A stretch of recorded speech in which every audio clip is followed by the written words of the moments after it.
On the 12th day of Christmas, namely 90s gave to me 12 stolen ashtrays, 11 ladies rapping, 10 Sam's a-leaping, 9 mutant shopping, 8 gifts a burning, 7 friends a praying, 6 keys a playing, 5 fourth wall breaks, 4 jinx a rapping, 3 calls to butter, 2 former husbands, and Santa holding a store hostage.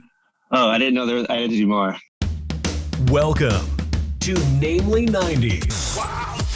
The podcast that takes you back to the time before smartphones, Google, and Y2K. Join your hosts as they relive the pop culture that shaped a generation and the parts that many people wish they could forget.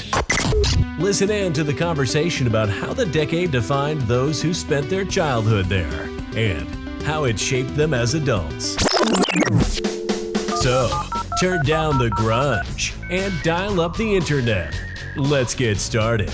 It's time for Namely 90s. That's right. You're listening to Namely 90s. My name's Andrew, and over there is Brandon. That's not recording. Jackass. That's me.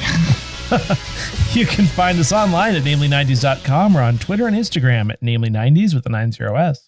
You can also find the show on... Sorry? Oh, he's clapping now. That's for me. We are a well-oiled machine. You can also find this show on youtube.com/@namely90s. And if you'd like to support the show, even after all of that, you can go to patreon.com/namely90s, also with the 90s. It's been 12 crazy nights of recording this. It sure has. Yeah, but you're right. This is the 12th and final installment of our third annual 12 Days of Christmas specials. And this time we bring back one of our only 3-time guest, Brandon? No, Gaz and Dange also. Okay. The only third-time guests, which Brandon will now introduce. I think that's... well, clearly we've brought Gaz and Dange back for a second day. No, yeah. We are happy. Well, first, Happy New Year, because it's the first of the year. Yes. But yes, we wanted to give an honored guest spot to our third annual 12 Days of Christmas specials. Third time visitors, Patrick and Kat from a very special podcast. Hey. Welcome back. Third time's the charm. Yeah. I feel like wasn't Patrick's episode the very first one we recorded? I think so. Yes, and Kat was stuck on the way in traffic. Yes. Something about mozzarella sticks that never made sense to me, but it was the Applebee's. In the Applebee's of life, always order a Long Island iced tea. That's what I like to say. Oh, you had to be there. You weren't there. For some reason, there, Andrew had the boneless chicken wings on his mind, and we just invented that you were stuck next to an Applebee's in traffic. To be fair, Patrick is always thinking about mozzarella sticks. I mean, it's the perfect appetizer. I can't think of anything better. Yeah. Do you want to eat 8 cheese sticks by yourself? No. Do you? If you fried them and bread them and put them with some marinara sauce? Heck yeah. Absolutely. Yeah, there is. I get disappointed when you go to those places and they'll give you 7. They give you the odd number. Yeah. It's like the person serving you ate one on the way out. Yeah. I mean, I probably would have eaten it, to be honest with you. It's called a tax, is what it's called. They eat one. But it's really a good point. There's no other situation where you would eat just 8 string cheeses in a row. I mean, let's be honest. Well, that's a meme from like... It is. Yeah. But I think we talked about it last time, actually. Just stealing other people's meat. No. Mozzarella sticks. Yeah. But for those of you that don't remember, the first recording we did was ER. I think last year we did the Lois and Clark episode. Yes. Yes. That was a trip. That was a wild trip. Yeah. New Adventures of Superman, which are now the 30-year-old Adventures of Superman. It's always problematic when you have the New Adventures in a title, because then it's inevitably 30 years later when you're talking about it. But that was kind of like the thing in the 90s. Yeah. The new Scooby-Doo Adventures, and they're from like the late 70s. Oh, yeah. The very current adventures of, you're like, no. But yeah, why don't you tell us a little bit about a very special podcast? All right. And if I've been saying the name wrong again, because I always end up getting tripped up by it at some point. Well, we specifically chose very simple words to use, very easy pronounceable words to start. And in case you're not familiar with it, it's a series in which we go through pretty much all of television history. We pick a new show every week to watch and dive into. Sometimes we pick some clunkers. Sometimes we pick some winners. Sometimes we do movies and books for some reason too. We book club episodes. Yes. Patrick has gotten very invested in the world of Sweet Valley High. Yes. We've done about 3 of them so far. Gone through. We might retire it though, because apparently we can't find any more audiobook versions of it, because we specifically use audiobooks, because I'm not going to sit down and read a book. I'm not going to lie. Yeah, that's fair. I'm surprised there's not some like third-party internet audio book readings of it. You know, there's got to be like a Sweet Valley High fan club forum where they uploaded their own readings of books that didn't make it to like audiobook format. I should probably just check the old life journals. Exactly. They actually have on YouTube like the original. You could tell it was an actual book on tape because you get halfway through it and it says, "Please turn the cassette tape over." And they play theme music. And do they do character voices? I can't remember. I think there's a little bit. Yeah, like some characters have like a different voice comes in. It's wild. It's wild. It's actually very like soothing. I just remember like the guy's voice who does it is very soothing, and I just remember falling asleep listening to it a lot. I just remember being weirded out that it was a guy reading Sweet Valley High out loud. I was like, why would you pick a guy? I don't know. Why not? Well, it was probably some sort of dreamboat voice actor that was supposed to make the readers feel something special inside. It sounded like a very midlife crisis kind of voice to me, from what I remember. It's been like 2 years since we've done one, because I think we can't find the 4th book in the series, or was it a character we hated? I can't remember. Might have been an Enid book. I think it was an Enid book. So how do you know it's a midlife crisis voice? Is he recording from a convertible? Is that? Yeah, it's like a sports car. Nice 1987 Mazda Miata. Yeah. Nice. Always. With a top down, you can hear the wind in the background. Just cruising down, I don't know, the Sunset Strip or something. I think my friend's dad did that. My dad's friend did that. He got like a Honda S2000 or something like that, and like started smoking cigars and having candle parties. It was a very weird midlife crisis. like one of those ones where you invite all your friends over and you sell them candles? Yeah, or he hosted a candle party, I think. Okay. Like Sensi or something like that. Yeah, I just like Honda S2000. That's a bold choice for midlife crisis convertible sports car. Oh yeah, some people get like a Mazda Miata and do the same thing. I remember there was a kid in high school who drove a Honda S2000 because the rumor was because he was on the golf team that he won a golf tournament and used his winnings to buy a Honda S2000. We were like, oh my God, he's rich. Oh my God. Wait, was it the one that was on display at Linwood Honda? Yeah, probably not. But that was, crazy. Oh, is it like you go to the mall and the cars are in the middle of the mall? On like the turntable thing? Yeah. You throw in your information to win it, and then you mark it in ads for the next 20 years. Yeah, all you win is 10 years of junk mail. Yes. And that car is still there today, probably. No one's won it yet.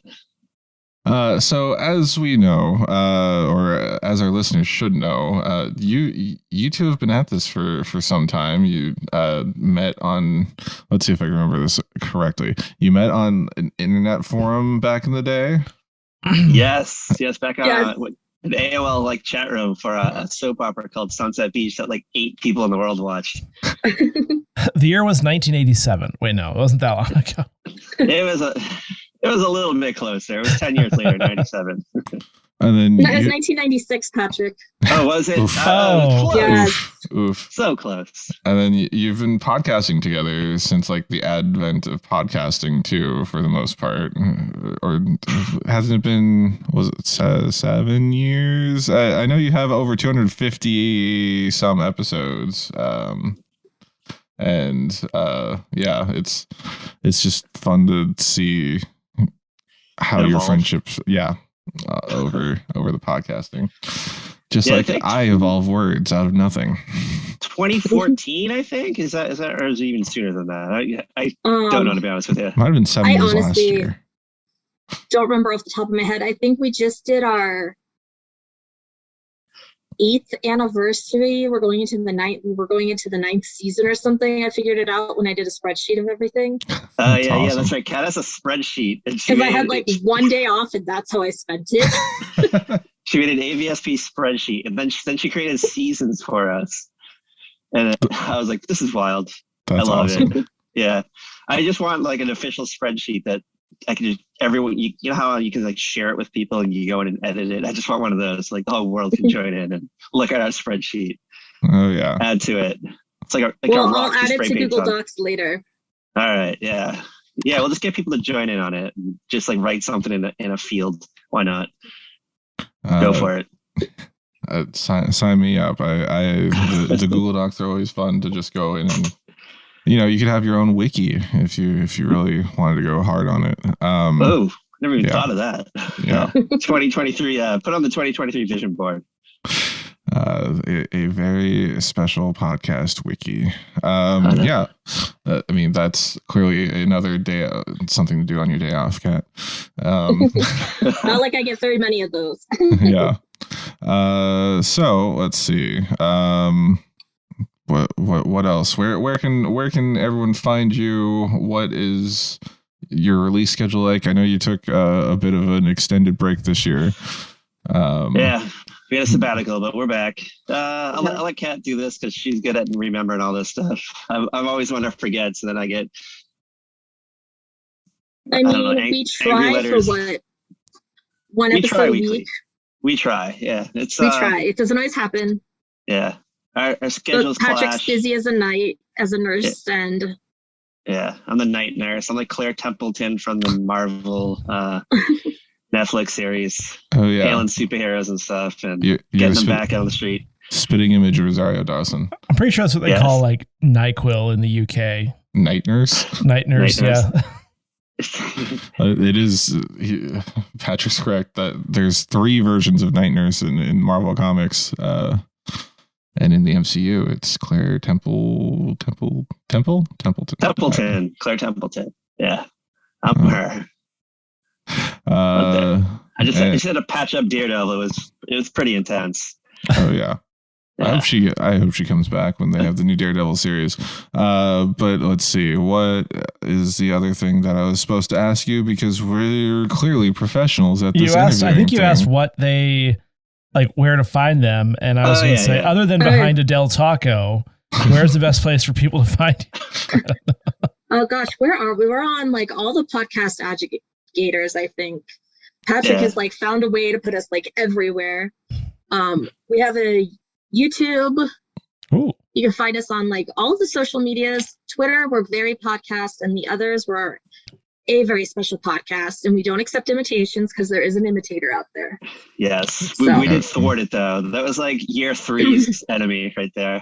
Someone took our name after we were like 100 deep, and we fought with these people. Like, it was like an argument. Yeah, they were just cranky Gen Xers. Ew. Yeah. Going through a midlife crisis, and then they like stopped doing it after they're like, we're not gonna stop. And I'm like, dude, just don't use our name and stop like copying our logos. And our website. That was the thing that really got. I was kind of like, hold up. Wow. I worked my butt off on that logo to make it look the way I wanted it. You're spending like your day off on Canva.com putting that thing together. That's ballsy for them to have stolen your look and your name. Like, we're pretty so much peeves. for intellectual property, right? So much for that. I think like we're gonna. I think you pretended that we're going to lawyer up. You're like, we're going to lawyer up. Oh, I wasn't pretending. Oh, you're going to just but fork I out the also money? Well, I figured just the threat of one would stop them eventually. But I feel like what you should do is send him a letter from like a fictional law firm from television or something. Oh, yeah. Like the Boston Legal. Alexis Davis from General Hospital or something. Yeah. Yeah. That works. Just anything. I don't know. Ally McBeal, a letter from Ally McBeal herself. In the top right corner of the letterhead is the dancing baby, you know? Yeah. That would have worked. Wow. I did not know about this part in your podcasting history. That's we hope to one day have imitators try to steal our style and name. That's aspirational, but it's a great anecdote terrible. Now. And of course they're like, we're not going to stop. And then like they've done 5 episodes and can't figure out how to keep going. Did I ever tell you about the one? Oh, they finally changed their name, and then they stopped like 3 episodes. Well, it was like that. There was like these 5 guys, and the guys kept dropping out. Yeah, so it got down to like 2 at the end. Yeah, and there was one. You and this one guy actually had a Facebook friend in common. We did, yes. Huh. And I was like, oh, I'm like, dude, like everything kept leading to like, there's no way you've never even Googled us, like the name before you try to use it. So I'm like, dude, come on. That's like the first thing I do anytime I come up with some project. Stupid. I Google the name first, and I'm pissed off every time that someone has thought of my brilliant idea. Yeah, like he's currently trying to make a project right now, and I was suggesting names, but like just straight .coms, and I suggested one, and it came up and with just all Chinese characters and the iMessage preview. I'm like, oh, guess you can't use that one. You might be able to get away with that one. Though. That isn't the state of America. Yeah, well, I feel like he needs a .com for this project, but that's just me. Speaking of the state of America, Drew Carey Show. It's a country, Brandon. No, so stupid joke. Okay. Well, I mean, I'm still reeling. Trevor Noah left the Daily Show last night. That's when we're recording this. This is not live on the new year, listener. Pulling back the veil for you, but the Drew Carey Show. You're here to talk about season 3, episode 12, Vacation of the Drew Carey Show. People may know Drew Carey as the man who replaced Bob Barker on The Price is Right. But for at least me growing up in the 90s, I remember him as the sometimes overweight man on his own show, The Drew Carey Show. And don't forget, the host of Whose Line Is It Anyway? Yes, and Ryan Stiles was on it too. Ryan Stiles, I'm pretty sure, is from Washington, in the town I went to college in. Yes. Really? Bellingham. Why did I think he was British for some reason? Harry Styles? Yeah, I don't know. Patrick. The guy from One Direction? Oh, he's from Seattle, but he lived in Bellingham, I guess. Okay. Just like everyone out of Bellingham. What was I going to say? Just rewatching this episode, I'm like, Drew Carey, it's just Drew Carey's head is so huge. He's not actually overweight. He's just, his head is disproportional from his body. And I fixated on that for some reason. I feel like he has broad shoulders somehow too, and his head's kind of big. So yeah, he always kind of seems somewhat overweight. I don't know. There's an episode where they do a joke about this. It's super funny, where like he's trying to make it look like he lost a bunch of weight. So he's like a different person's lying on the couch, but his head is sticking up out of it. And then I think it's Mimi or somebody's like, oh, but your head still looks really fat. And he's like, everyone knows that head fat is the hardest to lose. It's a funny episode. I was gonna say it wasn't in this episode because I don't remember. No. It was like some other. No. We watched the show when I was growing up, so I'm not sure it was appropriate for me as a child. But yeah, same. But I know I've watched like the first 5 seasons at least. I'm gonna throw this out there. I know I've seen episodes, but I don't really remember it. Like it's one of those weird things that I don't remember. And I think we've talked about this on our podcast yet, but I was like, I know I've seen episodes. I know the characters. But when the theme song popped on, I was like, this is not the theme song that I remember from the show. So I think there were 2 or 3 theme songs, but this is the one I remember the most because I remembered it it was weird how familiar it was. Because in high school, because of that song, I purchased the Presidents of the United States of America best of album for Cleveland Rocks, Video Killed the Radio Star cover, and Peaches. Was that Presidents of the United States? It was. I was like, this sounds real familiar, and I was gonna look it up. I was like wondering who it was, but then I was like, it's probably just some garage band from Cleveland. But no, it's Pusa. Yep. Not me. So there was also they had 2 other theme songs. One was 5 O'Clock World, which was the season 1 intro, and then Moon Over Panama looks like for the final 2 seasons, which are bad seasons. Yeah. Really bad seasons. Did you know that Drew Carey is part owner of the Seattle Sounders football club? No. Kind of random. Jerry Bruckheimer is part owner of the Seattle Kraken, the new hockey team, which seems weird to me. I mean, I feel like other than the price is right.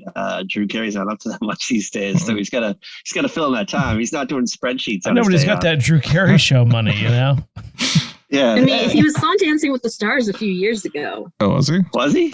Oh yeah. Like as a I think I've watched that. Star that danced. Yes. I need to see that. I will send it to you. How far did he make it? How far in? He made it a couple of weeks, I think. He seems like a good early boot. Like a good. I feel like he definitely didn't make it to the finals like Wayne Brady just did. Oh, apparently he placed in 8th. That's not bad.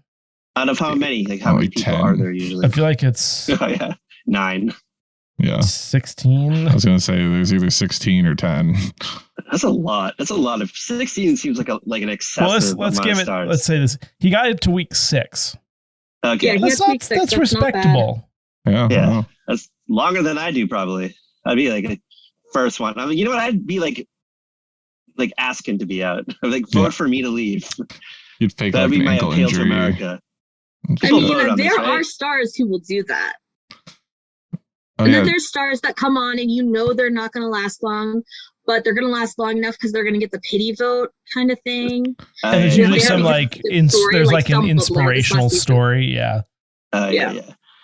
Like she was doing it for, I don't know, like it was her mom's dying wish for her daughter to be on Dancing with the Stars or something. Yeah. But then you feel bad when they have some kind of story like that, and then they still get eliminated in the first episode. You're like, oh no! I just was it Geraldo or something? It's like I've only watched like one episode ever of Dancing with the Stars, and I think it was the first episode of a season because I wanted to see Misha Barton on it because she was on it, I guess. And Geraldo was on it, and it was Geraldo and Misha Barton were just both equally bad.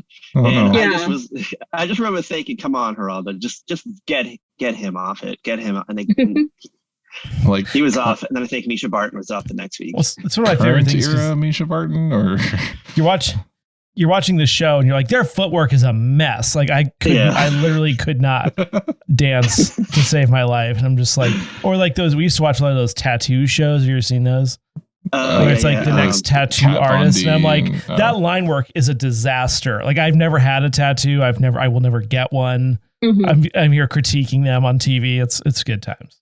Oh, like LA Ink or something. Yeah. Miami Ink, one of those. Kat Von D is going to hire somebody and they show this person doing the work. You're like, oh man, why would you? Chris Navarro's there. Those are like cleaning shows. Yeah. Those are the shows you put on while you're cleaning and you just want like background noise. That's what YouTube and I think you meant, is it Dave Navarro or Chris Navarro? I think it's Dave Navarro. It's Dave Navarro, right? Yeah. He was a Chili Pepper for like 16 minutes in the late 90s, right? Yeah. The show he's on is Ink Master. Yeah. Ink Master. That's the one I would watch. There was a show, I think it was him and Carmen Electra. Were they married? Yes. That's what I know him for. They had a show on MTV. It was like Till Death Do Us Part or something. And it was like a reality show. And I feel like in an episode they were like laying in caskets together for some reason. I have a vivid memory of that. Also, Jane's Addiction. Okay. He's the guitarist for Jane's Addiction. It's crazy. Isn't it fun how we can wander so far from we're now the talking Drew about Carey Show. Yeah. So this is what Patrick and I do every week. Oh, we do it constantly. Yeah. Oh yeah. Because I think we just recently did an episode about the Macy's Thanksgiving parade, and we went on for like 20 minutes about the movie Mouse Hunt for some reason, which Kat has never seen, and it blew my mind. I could not Mouse Hunt? Hey Patrick, we know how I feel about movies with animals in them. That is true. You've never seen Mouse Hunt? Andrew has is that the one with Nathan Lane? Yes. It's kind of like Home Alone, but it's a mouse instead of Kevin McAllister. Yeah. And the mouse like knocks over like paint cans and stuff, and they fall on it's like Nathan Lane's father or somebody like his family dies that's rich, and there's it's a legit film because it has Christopher Walken in it. So Andrew hates animal movies as a veterinarian, but he's seen every 90s mouse movie. A 90s mouse movie, yeah, that's true.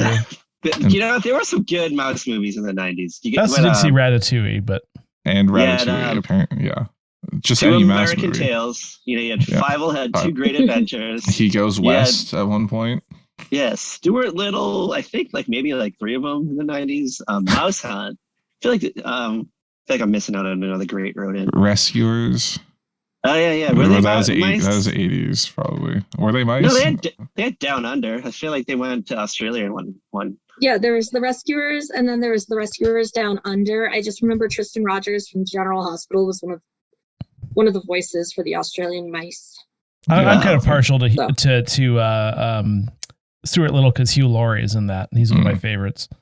Gina Davis, I think, is Stuart's mom, right? Yeah. Yeah, which I'm surprised it's not part of your catalog of movies to watch all the time with your Gina Davis obsession. Ooh. Earlier this year we watched A League of Their Own. That was something. Classic. Classic. Brandon goes. I mean, it was a good movie. It was just so long. Yeah, I think both of us about halfway through in our notes, it was just like, how is there still an hour left? Yeah. There's a lot of ups and downs. I feel like there's a good comedic start. Then we get some heavy drama in the middle. And then all of a sudden there's a big twist where Lori Petty gets traded to the other team. And then there's another hour after that. And then the post credits or the credit scene is the strangest damn thing I've ever seen. But when they're all elderly and they're at the Cooperstown Hall of Fame or whatever. But they're playing that weird song. Oh boy. Well, you have to the remember Madonna end. This was the Madonna song? Yeah, at the end. Yeah. I think, what was that? This used to be my playground, is what it's called. Yeah. Oh my gosh. It was the only Madonna song I was allowed to listen to as a kid. And it was not on the soundtrack, by the way, because I had the soundtrack. Specifically bought it for that song when I was in 5th grade. Did you know that song is actually about sex? No, I'm just kidding. It probably is. It probably is. Actually, unpack it. Yeah. But an hour and a half of that movie is technically just a 5-second flashback that she has when she's at the baseball field. It's a bit trippy. Anyway, Drew Carey Show. She was looking at Tom Hanks' poster and just went in this 10-second trance and then came out of it. Yeah. It was sorry, senior moment, guys. And moves on with life. That's how the elderly experience reality. The Drew Carey Show is an American television sitcom that aired on ABC from September 13th, 1995 to September 8th, 2004. Set in Cleveland, Ohio, and revolves around the retail office and home life of everyman Drew Carey, a fictionalized version of the comedian. The first season was not great. But they come up with that though. It's like we came up with an original sitcom idea. I work and live somewhere, and then stuff ensues. You're like, okay, great, clever. We have a front room with a couch and a back room with a kitchen. Yes, that's all we need. Antics. There's a pool table out in the backyard.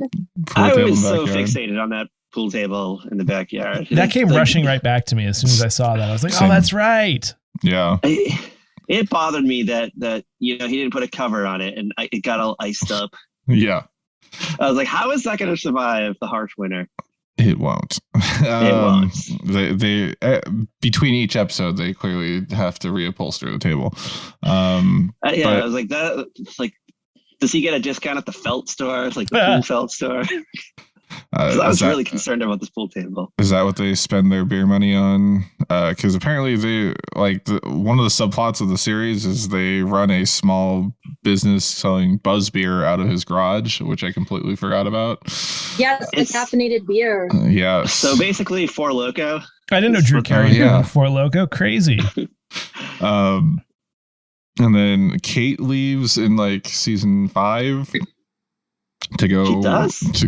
She does. She because Scrubs starts and she has a tertiary role in that series. Oh, that's right. I mean, it's not the character, but it's the actress. And then, did anyone catch that Kate Walsh was in this episode? I was wondering, yes, I knew she was in the show, and I didn't know as who, and then she was in this one. Yeah, so she plays Drew Carey's girlfriend, Nikki. And if I remember correctly, she was like the quote unquote the male version of Drew Carey, or the female version of Drew Carey. Yeah. Well, because she was stuffing her face with the food and the. Okay. Yeah, that's fair. They break up eventually because she gets too fat, and she's like, I can't be with you because you accept me like this, and this is who I want to be. Yeah. Was she supposed to be overweight? Because I didn't get that. It's like this whole thing.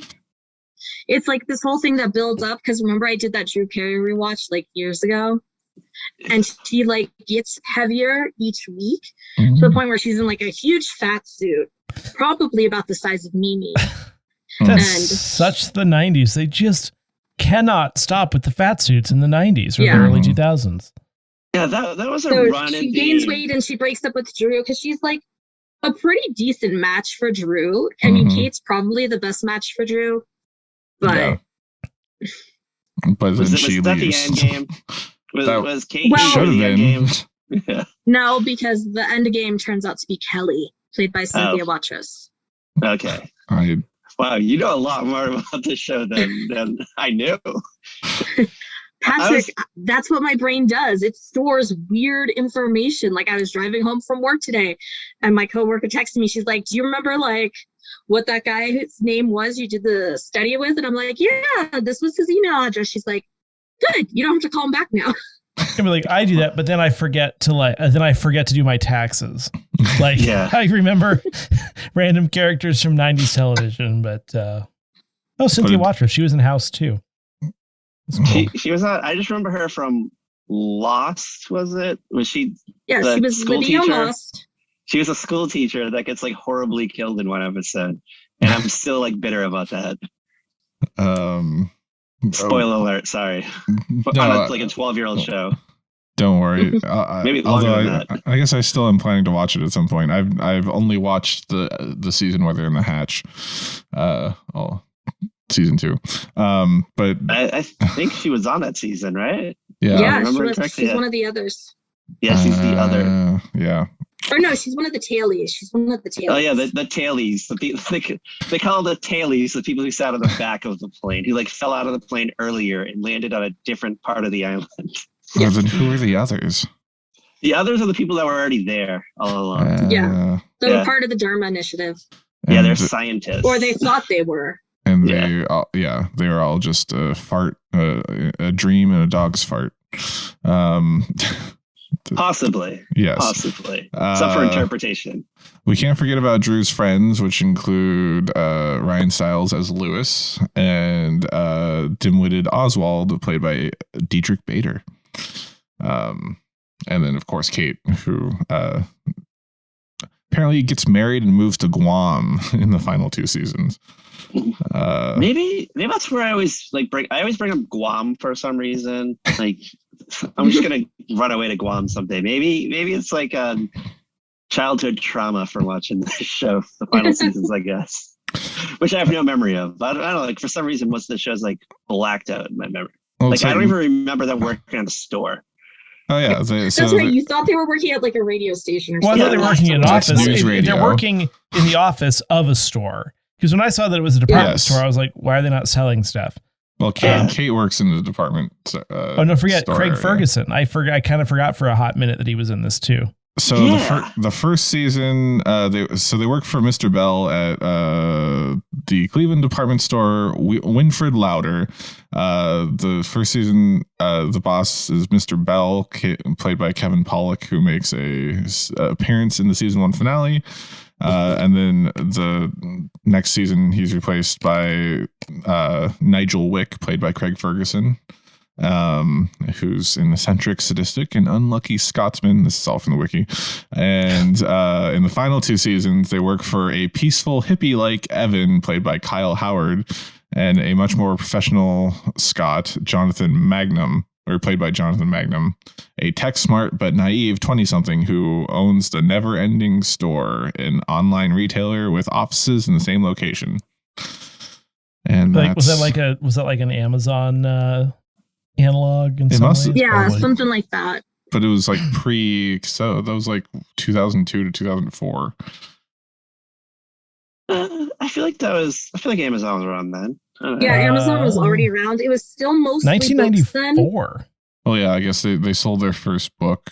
Was it Amazon? Wow, Amazon sold their first book in '96. But it was founded by Jeff Bezos in his garage in Bellevue, Washington, in July 5th, 1994.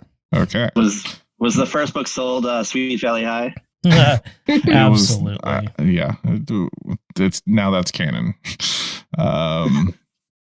Should we get into the episode, or do any more memories coming back to anyone about the Drew Carey Show?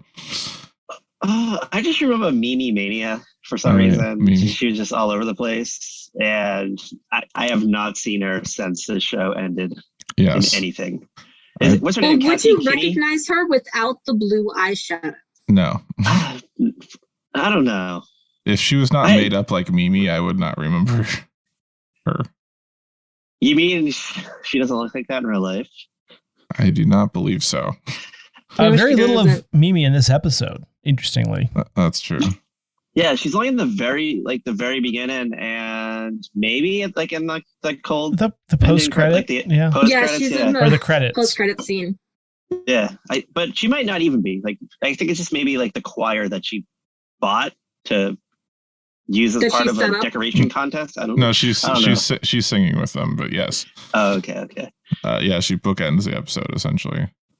So let's get into it. Do it.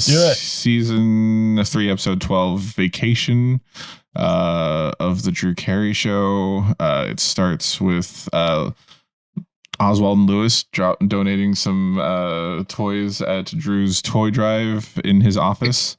Lewis brings the latest doll, Little Druggy, wearing a tie-dye shirt and a beanie.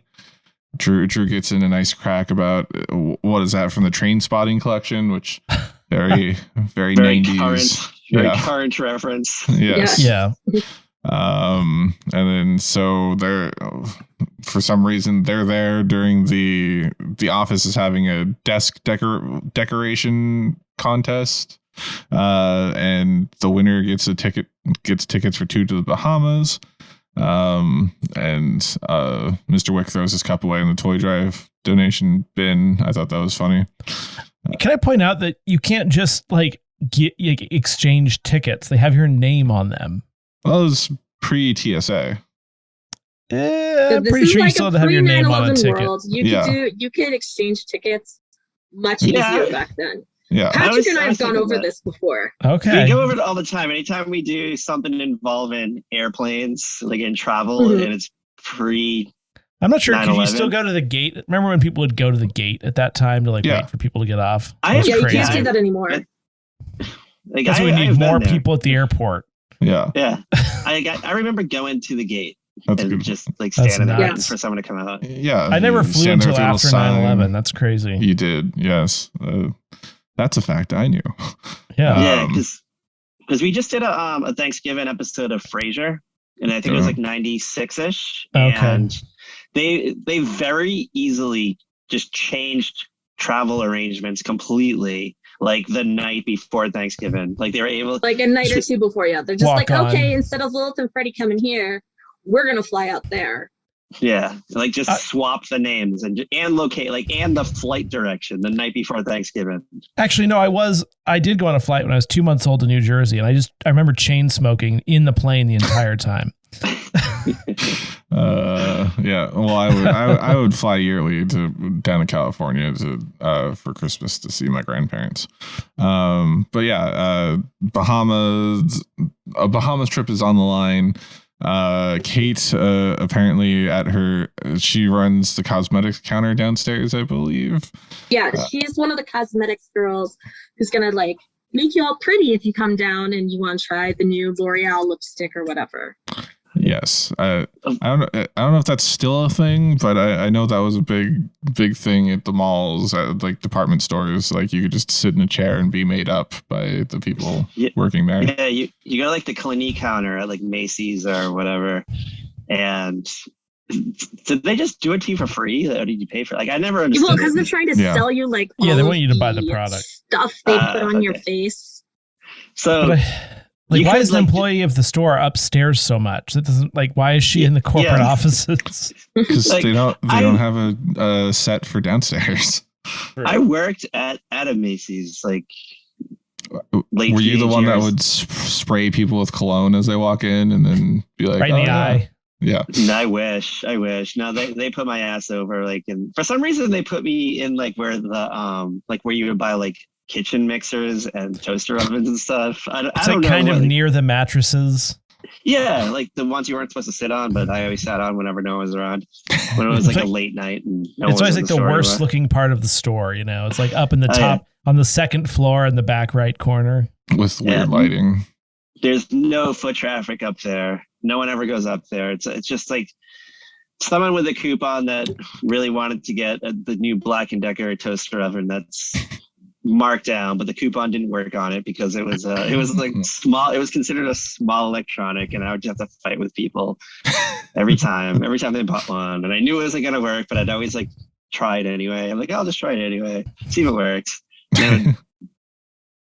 We're so old. We registered for our wedding at Macy's. My wife and I. Dude, have to get rid of registries. But I never went to the store. I never went into the office though. Like I didn't even know where it was, to be honest with you. I didn't know. Pretty sure it's in New York City. Yeah.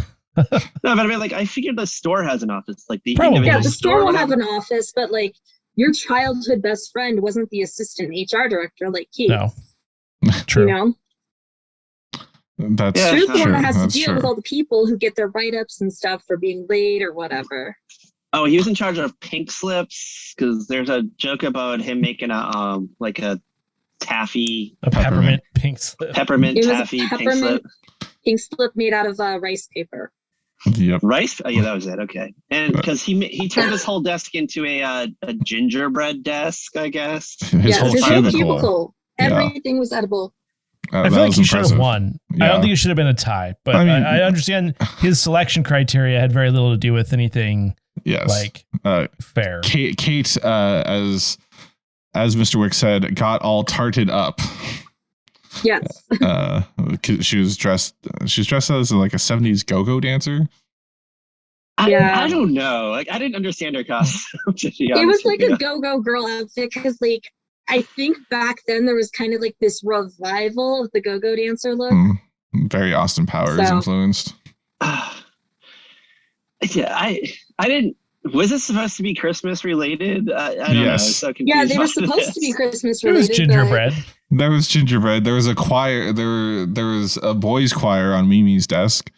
The thing I liked about this is they didn't cram Christmas down your throat like at every corner, at every possible juncture, like all of these holiday episodes we've done before. Mm-hmm. I mean, honestly, I think this just the opening was just the only Christmas mention, really. Then it turned into like a Bahama episode. Yeah, I mean, that meant just a different snowing. set. It was snowing in Cleveland, but you know that's Ohio like half the year anyway. Yeah. So Kate and Drew tie and both win a single ticket to the Bahamas for each of them. And apparently they go like the next day. Like the trip is the next day. Yeah. It's like whoever wins, you've got the vacation time all of a sudden. Yeah. Yeah, because he tries at one point, Drew's kind of, he's worried about going on the trip with Kate because he's had this like lifelong interest in her. Since they were 7. Yeah, since they were 7 or something like that. And he wants to like give the ticket away to somebody else, like who like works with him. And they're like, oh, I can't because I got to work tomorrow. And it's well, I mean, you were supposed to work tomorrow too, but apparently you can go. Yeah, if you win the ticket but you work, then you just don't qualify. Well, that was he tried to give it to Oswald, who is dating Kate.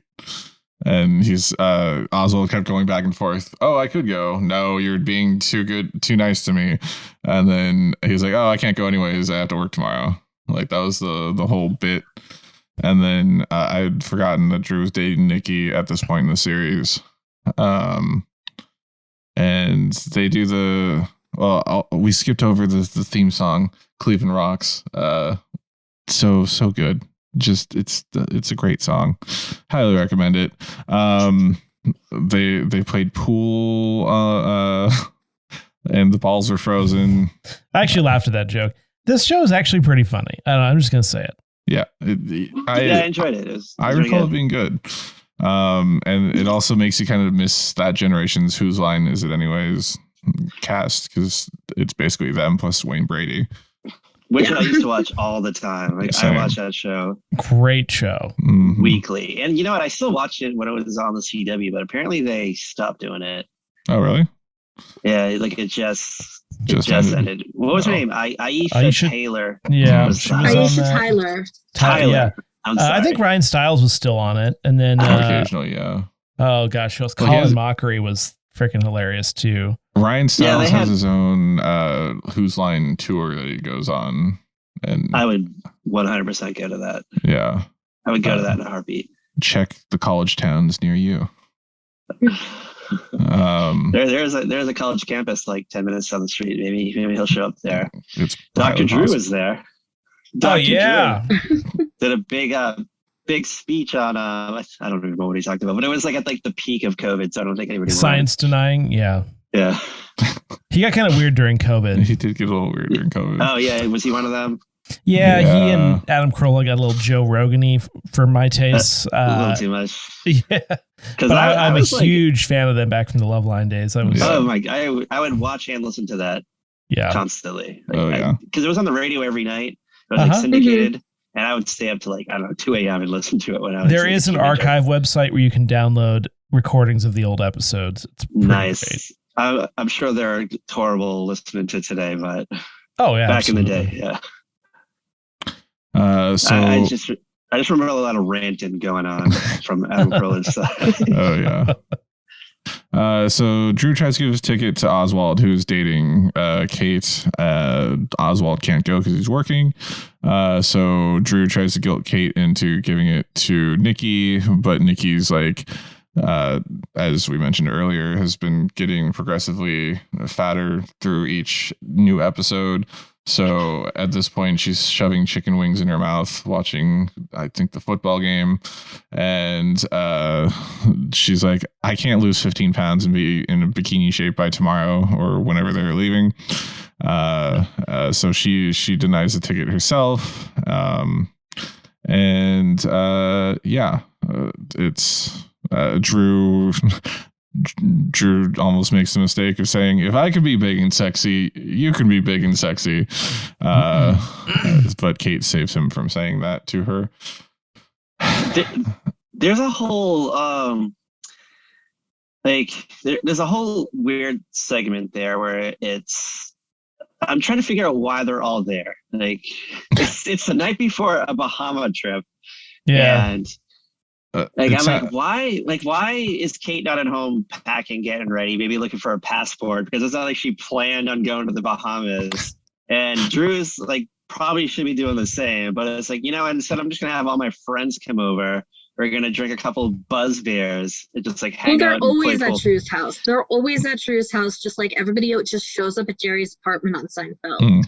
Or Monica's apartment on Friends. Like, wouldn't you be pulling your shit together and just trying to like get ready to leave for the Bahamas? They're putting shampoo in those tiny like travel bottles, which I realized wasn't a restriction back then, but who's bringing the full bottle of shampoo? It's all expenses paid trip to the Bahamas. Why Except apparently the minibar, but whatever. Yes, fair enough. I mean, if you knew ahead of time that you were gonna go on a Bahamas trip, I'd plan for it accordingly. But if you won the cubicle decorating contest on Friday and found out you had to go to the Bahamas on Saturday, it's like you gotta pull your life together to get. Yeah, you gotta figure out who's watching the dog. You gotta figure out who's watching the house. But in reality, right now, it'd be a $10 gift card that you'd win for a desk decorating contest. Like, who's going to get a trip to the Bahamas? It's a buy one get one free Subway sandwich coupon. They said it was. I think it was some sports game that they're all over for and watching. I think it was basketball or something. Oh yeah, it was basketball. That makes more sense. It's the girls that are into it. I think they do this whole gender reversal thing here, where it's the girls that are into it because they're inside watching the game, and Ryan Stiles and Drew are out back playing pool, and it's like I think they were like talking about going into the house and like, oh, we can't because the girls are watching the game. And then Oswald's cooking for them in the kitchen. Yeah, the Cleveland Cavaliers or Cleveland basketball team. We know that's the base. That's what he said. The Cavs game. I think he said that. Yeah. Go Cavs. I prefer the thigh. No. Okay. I get to be Andrew today. So Oswald, so Kate and Drew end up going together, and because Kate's like, there's no place I'd ever want to be. No, there's no one else in the world that I want to go with than my best friend Drew. And it's like, well, you are dating Oswald, but sure. So they She's go looking for some bestie time. That's all. She just wants some bestie time. She does say that. She says later on she feels like she can't talk to anyone the way she's able to talk to Drew, and they hadn't been able to talk in a while. But they go, and then Oswald and Lewis are somehow house sitting at Drew's place and are trying to play dodgeball inside, but they're like, no, we should put all the breakable objects inside of a box. I like how they acknowledged where everyone thought that joke was going. Yes. And then still executed the punchline, but in a slightly different way. I thought that was pretty good. So they put everything in the box. They're trying to figure out where to put the box. They're both holding the box, and then Lewis lets slip that Drew is having jealousy thoughts about Kate being with Oswald, and Oswald just drops the box. And then Lewis goes to grab something to clean all the stuff up, and Oswald immediately exits the room and is on a plane to the Bahamas. Sneaks on a plane, goes into the cargo area, I think. Well, I think it was one of the planes that for the company he is a delivery guy for. Yeah, makes sense. He's a delivery guy for a USPS type company because it's the brown suits. They allude to the fact that if he could lick his own crotch, his flight would be more enjoyable or something like that. Yeah, because there's. Oh, is that what that was? I thought that he was talking to a monkey, and so I thought different things. Yeah, I thought that was a dog. Similar things, but different. So, is this company just like exporting exotic pets around the world or something? What's going on here? I mean, petsovernight.com. Because there's like 3 dog crates on this thing. And not small ones. No, they're huge. Because it could have been a dog, but it also could have been who knows? Well, chimpanzee. They were dog crates, so it makes more sense that it was a dog.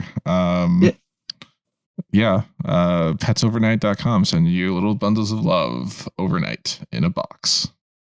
Just in time for the holidays. Oh yeah, that's not a sponsor of the show, by the way. Not a sponsor. Also, that's a fictional ad from Grand Theft Auto 3. It is. Well, just in case it happens to be a real business. It used to redirect to Rockstar's site for petsovernight.com. You know what? The real petsovernight.com, they kind of pulled the other very special podcast, and they didn't research. They didn't look into Grand Theft Auto. It still goes to the Rockstar Games website. I was just about to check. Yeah. Oh, it used to be a specialized website. Anyway, Kate tries to get him to go to the pool. She immediately just unclothes herself, although she's wearing shorts and a bikini top. I was so confused by her. All right, so I'm assuming they just traveled probably like 6 hours on a plane, right, to get here. Maybe even more. I don't know if they had a layover or anything. But so it's like she threw her bikini on in Cleveland, like flew like internationally, went over international waters, landed in the Bahamas. Like probably went had to take a cab or a shuttle to whatever this resort is. Go through the whole check-in process, not even unpack, and then just slide off her clothes and ready to go to the beach or the pool or whatever they're going to. I was like, wow, that's wild. Well, she got dressed that morning and put it on because she's like, this is what I'm going to do. I'm going to go to the beach as soon as I can. I mean, if that was the case, I would do that before I even checked in. That's true. You just get checked in. Well, you gotta drop the suitcases off at the room. Yeah, I guess so. I don't know, but I'm always tired though. You've just been traveling for a while. I just can chill for 2 hours. Well, also if they have the honeymoon suite because Mr. Wick didn't think that through, and or did he? Oh yeah. You're right. To be fair, it was supposed to go to one person, 2 tickets for a single hotel room. I would think they would have a bellhop take their luggage up to the room for them, but no. Anyway, kind of did. He kind of just came by, but he came by after the fact though. With food. Caviar. But let's see. Kate tries to get Drew to go to the pool. She sits in his lap while wearing the bikini. Then starts talking sweetly to him, which makes him uncomfortable. He says his leg's asleep, turns away from the camera as he gets up, and then she says, "I'll rub it for you," and he says, "Nope, it's awake. It's awake." I thought that was pretty wild. ABC. Oh yeah, risque. Sitcom. Yeah, that was. This is probably on at 8 o'clock at night, if I remember correctly. It was 8 or 8:30. It's one of the. It was the earlier shows, or else I would have been asleep as a kid. I can't remember exactly. Sent to bed. There's also another thing that I liked about when they first got to the hotel is that Kate starts jumping on the bed because generally that's the first thing I usually do too. To this day, I'm like, is this a good jumping bed? Because they usually are, they got to make these beds sturdy. They support a lot of different people, a lot of hotel parties. You got to be prepared. You got to have a nice sturdy bed. Don't bring the black light out in this room. That's it is the honeymoon suite. Yes, it's like a Dateline special waiting to happen. Especially if they allow the birds in there all the time. Oh my god, that's a whole other thing. I don't even know where to go with that. As you mentioned, after a while, a room service comes, and they drop off some food and the champagne, and Kate and Drew do the arms lock champagne drink toast thing that I've never done with a friend before. No, we do that all the time. What are you talking about? You're not supposed to say that on Every the show. time we travel to the Bahamas together and share a room, we do that. And a honeymoon suite. Yeah. We get a very long honor bar joke too, like an ongoing honor bar. I've also never heard that term. I've only heard mini bar. Yeah. I looked it up. It's a term. I had found it online. Back in the day, they didn't have the weighted sensors, so it was an honor bar. It worked on the honor system. Yeah. You take it. And then I feel like they would still know what they put in there and then check the inventory. Yes, that's the honor part of it. But that's not honor. They're actually they know there's 3 of each thing in there, and then some of them are missing, then they charge you for it. Right, but doesn't require some sensor. Does anyone else find themselves still checking the hotel room to see if there are refreshments, even though that was stopped being a thing 20 years ago? Yes. I still check. Always. Yep. And there might be one liter-sized water bottle with a little it's like that tag that's around the neck of the bottle. Enjoy this liter of water that we should give you for free for $25. And if this is disturbed or moved in any way, we'll charge you for it. Because the water here is undrinkable. Yeah. And most likely the people before you have already drank it and replaced it with tap water. I don't know who Voss is, but they don't seal their bottles that well. I don't really understand. Like, I never understood the concept of the minibar or the honor bar, because most hotels will have a bar in there anyway.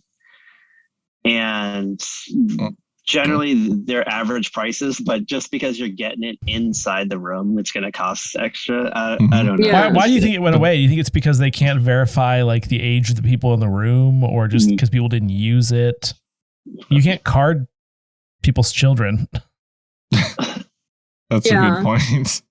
Yeah, I don't know. Like, or maybe just people just didn't use it. I don't know. Yeah, because they had the reputation of being super expensive or whatever. Yeah. Yeah. I mean, a lot of jokes in 90s sitcoms turned hotels away from doing that. Yeah. You know, like the CEO of Hilton and Hyatt or whatever saw this episode and was like, "Oh my God, these and then the future CEO said, "That's hot." Is an embarrassment to our legacy. And then their legacy said, "That's hot." That's hot. Paris herself. That's Brandon's. That's Brandon's catchphrase. Yes, going into season 2, that'll be my catchphrase instead of "That's me." Speaking of which, season 2 of Namely 90s drops tomorrow, January 2nd. Join us for a new format. Anyway, back to Drew Carey Show. So the. As they're drinking their champagne, birds enter, and there's a lot of parrots in the Bahamas, apparently.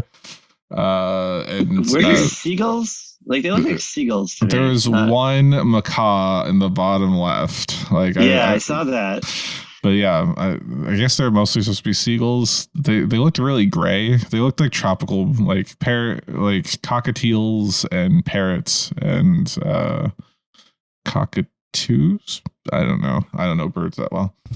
I just like that the neither Kate nor Drew opened the like the slider door. Mm-hmm. So but the entire like balcony was open somehow. Yeah, I just like the idea that this was open the whole time. Just open, like anyone open could just all day. Yeah, that warm beach air. They're lucky it was just the bird. Yeah. Yeah, like they didn't come in. They could have been like a homeless local, just like chilling out, like using the honor bar. Exactly. Which, as the birds attack, they hide in the bathroom and then call the front desk and claim the birds are attacking the honor bar. Yeah, they chill in the most gigantic hotel bathroom I've ever seen. By the way, like enough room for like a tub for two. It may have been bigger than the actual room. Yeah. I just thought it was another room they went into, and then I noticed like that Kate sat in a tub, and I was like, oh, this is a bathroom. This is like, it just looked like the same room they were in before. Didn't have like a distinct bathroom look to it, and I just thought that was it's very fancy, wild. Crazy. In the bathroom, Kate starts to talk to Drew about Oswald, and she says, out of nowhere, as Drew is just sitting there, "I don't know about Oswald and me." It was quite forward. I don't know. And then she says she's at an age where she has to date. When she's dating, she has to date with like marriage in mind. Tensions. Which may have been like the reason why now anytime I'm on a date, I think if I can't like coast through a relationship with some random girl my age, because they'll need to be focusing with the intent on getting married. And I blame this episode of the Drew Carey Show for that. She was like 34 at the time, and Drew Carey was like 40, I believe. Really? Yeah, it's according to the internets. Okay, because Nikki, whoever played her, I forget, Kate Walsh, she was like mid-20s. Wow. Yeah. Mid to late 20s. Age is nothing but a number on to the people behind Drew Carey. That's fair. That's for most casting directors. Why do you think you get like 30-something-year-old Gabrielle Cartez on Beverly Hills 90210 playing a 17-year-old? Yeah, they're like, we like your look, Gabrielle Cartez. Yeah, we like you. We think your vibe. I thought you were going to go the opposite direction, like 22-year-old Anna Kendrick with 50-year-old George Clooney in that one movie.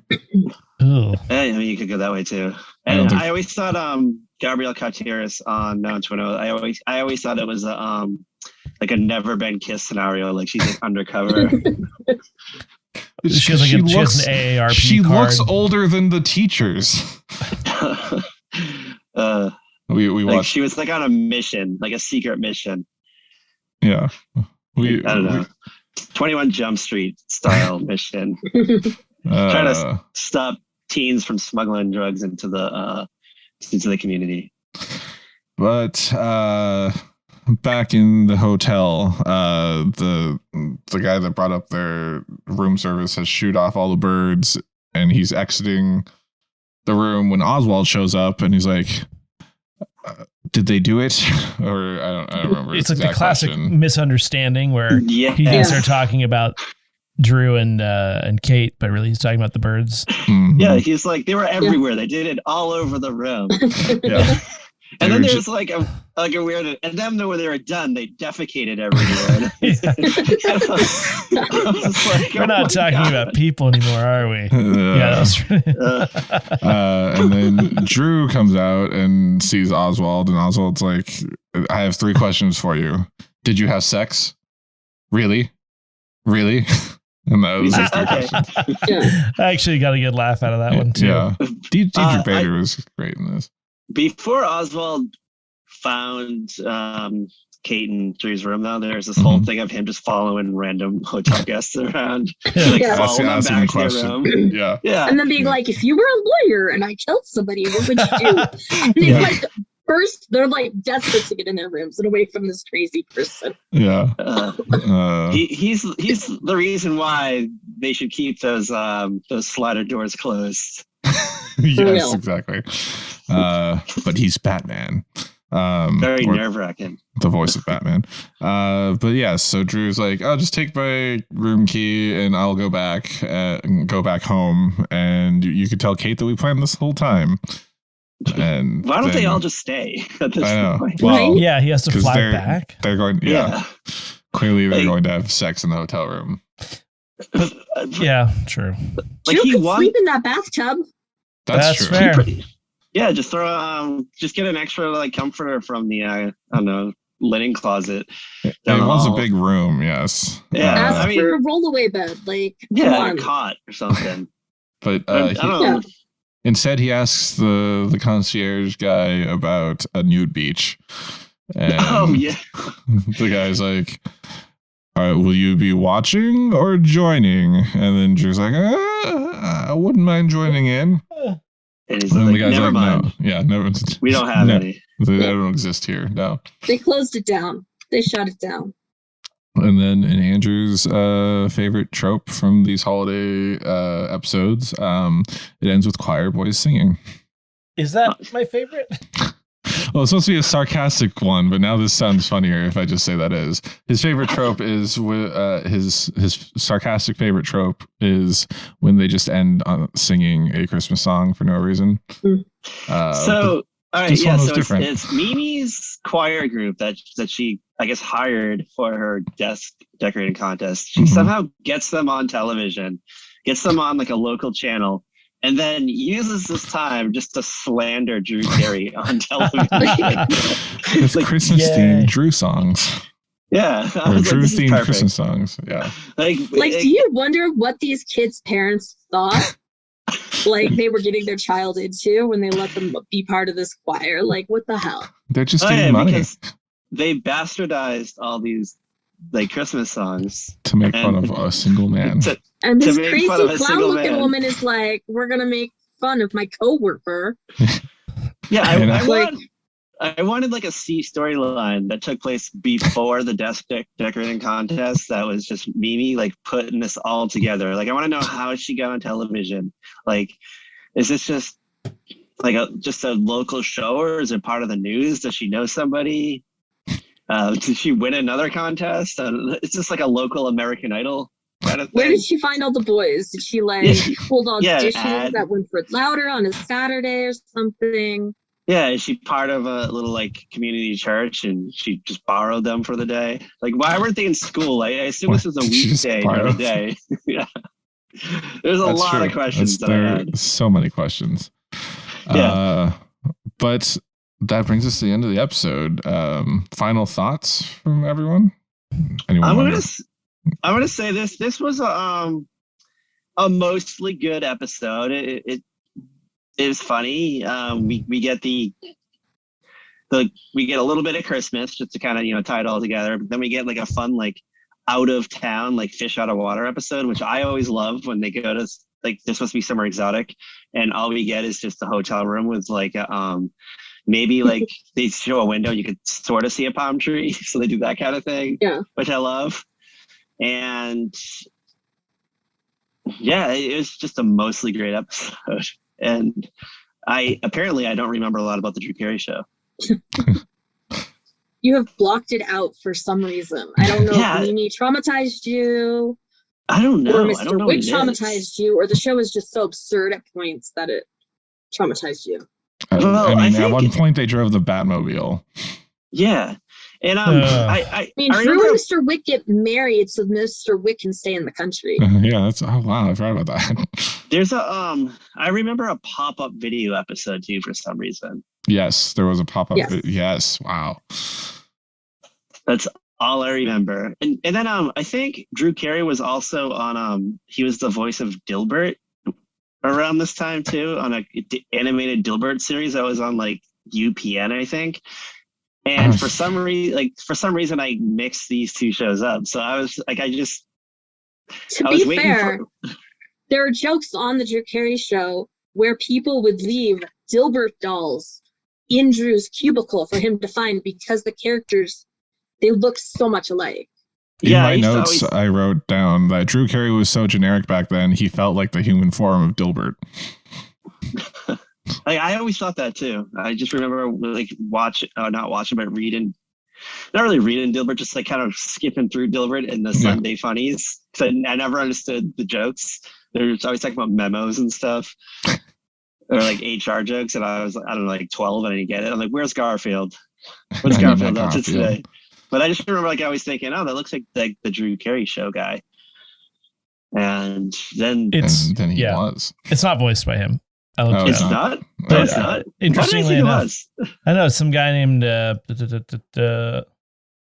Well, shoot. Now I lost it. Damn. The guy's name. I always assumed it was him for some Daniel reason. Stern. I don't know who that is. He was Joe Pesci's counterpart on Home Alone. Like the other guy that's not Joe Pesci. The voiceover on Wonder Years. You're right. Yeah. I didn't know. I wonder where he's been. I haven't seen him in a while. Yeah, bring him back for Home Alone sequel series to the sequel series to the sequels after the sequel after the other sequel. Final thoughts for Drew? Oh no, go ahead, Pat. I was gonna say I did see a headline of an article that I didn't read that said Joe Pesci was open to return into the Home Alone series, but I never clicked the article. I was like, I feel like that's enough right there. I'm waiting for a Home Alone Santa Claus crossover. We don't need that. How about with Mouse Hunt too? Bringing Mouse Hunt universe back too. Yes. My goodness. Final thoughts, Andrew or Kat? Kat, go ahead. Oh, I was just gonna say it's kind of the start of the Drew and Kate getting together. Yeah, I thought this was the episode that happened. Because it's kind of like where you finally get Drew to like vocalize that he actually has these feelings for Kate, and you see that Kate sees Drew differently than she sees Oswald and Lewis. Mm-hmm. So like even though she's dating Oswald, she still kind of sees him as that goofy little sidekick guy. And which he kind of is, to be honest with you. I mean, that's exactly what he is, but yeah. Yeah. He talks to dogs and boards like illegally goes on planes across the world. I don't know, you trust a man like that? Probably not. I feel like this show to me is funnier than I remember, probably because I'm old enough now to understand it. And I don't know, I did appreciate how it was a holiday episode, but it didn't deviate too far from the format that makes the show what it is, which like a lot of these shows have to depart too much from the premise to get the holiday stuff shoehorned in. So I like that. And I like that they didn't cram Christmas down my throat. As I say to a lot of these, probably not going to watch the series, but if I ever see it on TV, I might leave it on, you know?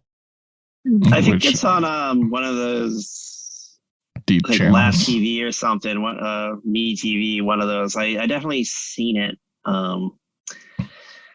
recently at work. Like there was like a patient's room had it on at like 3 a.m. and I was like, oh shit, it's the Drew Carey Show. I'll say this: if I had a choice between watching the entirety of The Big Bang Theory or the Drew Carey Show, I'd watch the Drew Carey Show. Same. Obviously. Yeah. I feel like that's a gimme. Without a question. You know what? It probably would feel like me rewatching the Drew Carey Show for the first time too, because since you remember nothing of the show. Yeah, they do not work at a radio station. That's my final thought, which I always thought they did for some reason. That was news radio. Final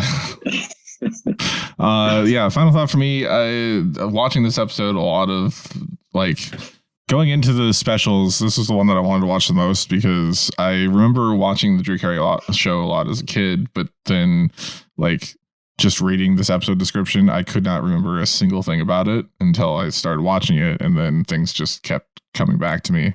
And I think my final thought would be Cleveland rocks. And that's Ohio. It for this holiday edition of Namely 90s. Thank you to Patrick and Kat. Thank you.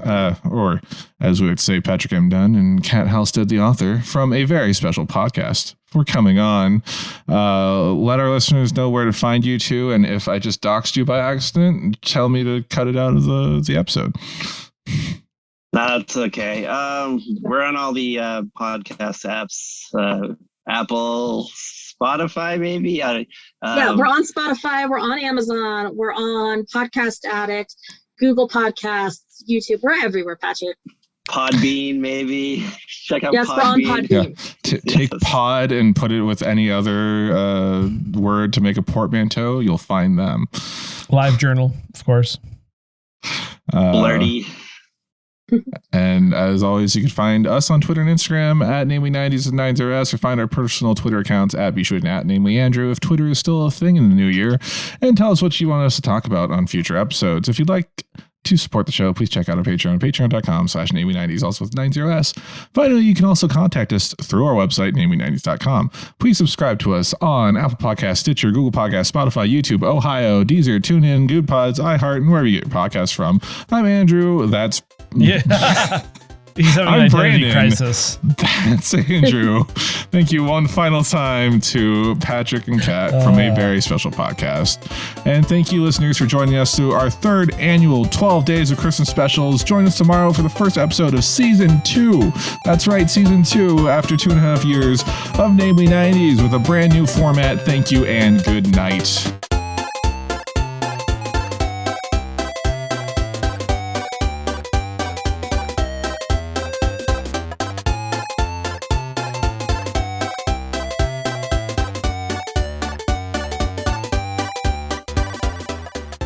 That's not going to be my new sign off. Or day or morning. Whatever time of day it is.